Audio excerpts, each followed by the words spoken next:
Ida B, Chapter 8. In the morning, I'm like a snake in the spring. I need to lie out on a warm rock and let the sun sink into me for a while before I can start wiggling around and get on with the day. But Mama and Daddy aren't like that at all.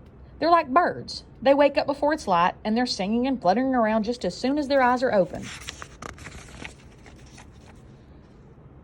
On the morning 3 days after the unreliable punk Polly T had given me his not to be trusted in 1.5 million years warning about trouble heading my way, though there was none of the usual Mama and Daddy chirping or flitting about. That day, some things were just like usual. I was awake, but hardly.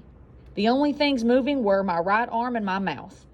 Get the oats, put them in your mouth, chew, chew, chew. Get the oats, put them in your mouth, chew, chew, chew, was the only message my brain was sending out. And even that was on slow speed and low volume. But suddenly, I could feel my brain getting up to cruising speed faster than it had ever done at 6 a.m. And it wasn't because of anything Mama and Daddy were saying or doing.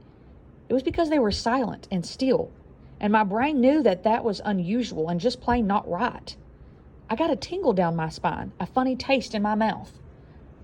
And in about 1.5 seconds' time, I was wide awake and watching the two of them across the table from me. Mama wasn't talking and she wasn't eating. She was just sitting there playing with her food, which we're not supposed to do. Daddy wasn't eating either. He was just staring at his plate. Then Daddy said real low, "So you're going to call the doctor and make an appointment today?" "Yes," she told him. Mama smiled at Daddy too happy, too soon. "It's probably nothing to worry about, Evan." Daddy, putting his hand over hers, said, "I know."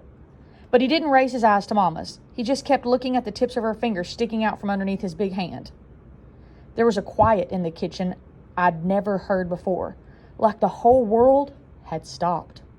And I knew that if I went outside right then, there would be no wind.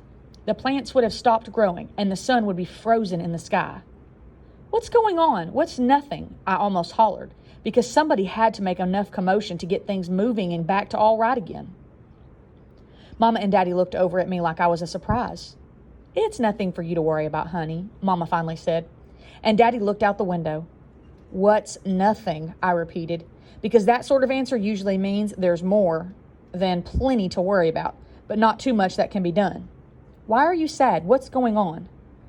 But Mama just said, slow and somber, like the wind on a rainy day, "Oh, Ida B." Then she got up, cleared her plate, and that was that. Here's the bad thing about being a snake in the spring. Sometimes you find what you think is the best place in the world to sunbathe. It's the biggest rock ever, so long you can't see where it ends. And this perfect, so good you almost can't believe it's true rock is smooth and dark and toasty warm. You slither out onto its snugly warm blackness.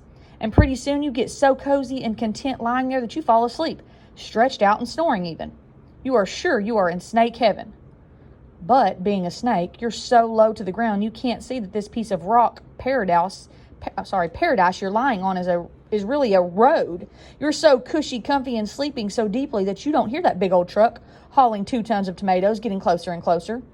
And the next thing you know, split, splat, and a couple of crunches too. There are tire tracks on either end of you. You're not sure exactly what happened, but all of a sudden you truly are gone from this world.